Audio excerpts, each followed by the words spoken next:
महाभारत अनेकानेक दुर्लभ और विचित्र कथाओं से भरा हुआ है।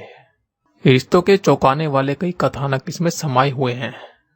रिश्तों का एक ऐसा ही अजीब किंतु नजदीक का संबंध श्री कृष्ण और दुर्योधन का भी है। महाभारत में श्री कृष्ण पांडवों के पक्ष में थे।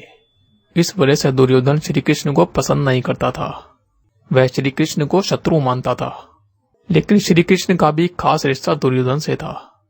आखिर क्या था यह खास रिश्ता और दुर्योधन कैसे श्री कृष्ण से रिश्ते की डोर में बंध गया? भगवान श्री कृष्ण का पांडवों से निकट का संबंध था। पांडवों की माता कुंती श्री कृष्ण की बुआ थी। इस तरह पांडव उनके रिश्ते में भाई लगते थे। इसी तरह दुर्योधन और श्री कृष्ण आपस में एक दूसरे के संबंधी थे, क्योंकि श्री कृष्ण के पुत्र और दुर्योधन की पुत्री का विवाह हुआ था। श्री कृष्ण और उनकी पटरानी जाम्बवती का एक पुत्र था जिसका नाम सांब था। जाम्बवती रामायण काल में जामवंत की पुत्री थी। भगवान श्री कृष्ण का यह पुत्र श्री कृष्ण की तरह ही सुंदर, आकर्षक और रसिक स्वभाव का था। वहीं दुर्योधन की पुत्री का नाम लक्ष्मणा था। सांब और लक्ष्मणा एक दूसरे से प्रभावित होकर प्रेम करने लगे थे। कौरव खेमा, विशेष रूप से दुर्योधन, कभी नहीं चाहता था कि श्री कृष्ण के पुत्र से उसका विवाह हो। इसलिए उसने लक्ष्मणा का स्वयंवर आयोजित किया, लेकिन उनमें यादवों को आमंत्रित नहीं किया। राजकुमारी लक्ष्मणा सांब से अत्यधिक प्रेम करती थी, इसलिए उसने सांब को अपना हरण करने के लिए आमंत्रित किया। सांब ने लक्ष्मणा का आग्रह स्वीकार कर उसका हरण कर लिया। जब यह बात कौरवों को पता चली तो कौरवों ने अपनी पूरी सेना के साथ उसका पीछा किया और कौरवों की सेना का सांब अकेला सामना नहीं कर पाया और कौरवों ने सांब को बंदी बना लिया।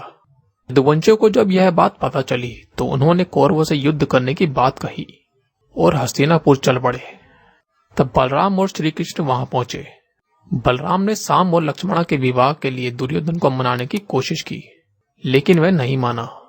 तब श्री कृष्ण ने बोला और दुर्योधन और अन्य कौरवों को समझाया कि हमारी आपसी मत भिन्नता अलग है और बच्चों का प्रेम अलग, कि अगर ये दोनों साथ रहना चाहते हैं तो हमें आपसी दुश्मनी भुलाकर इनके प्रेम को स्वीकार करना चाहिए। बलराम ने कहा कि वह सांब को मुक्त करके और लक्ष्मणा के साथ विदा कर दें। इस बात पर कौरवों ने उनका अपमान किया। ऐसे में बलराम ने कौरवों का जवाब स्वरूप अपने हल का प्रहार हस्तिनापुर पर किया। कौरवों ने बलराम का यह रौद्र रूप देखा तो वह भयभीत हो गए। सभी ने बलराम से माफी मांगी और सांब को लक्ष्मणा के साथ विदा कर दिया। द्वारिका में सांब और लक्ष्मणा का वैदिक रीति से विवाह संपन्न हुआ और इस तरह दुर्योधन श्री कृष्ण और बलराम के संबंधी बन गए। आपको ये जानकारी कैसी लगी हमें अवश्य बताएं। साथ ही इस आर्टिकल के बारे में आपकी क्या राय है ये भी हमें कमेंट बॉक्स में जरूर बताएं। अगर आपको यह वीडियो अच्छी लगी हो तो इसे शेयर करें और ऐसे ही और इंटरेस्टिंग वीडियो देखने के लिए चैनल को सब्सक्राइब करना ना भूलें।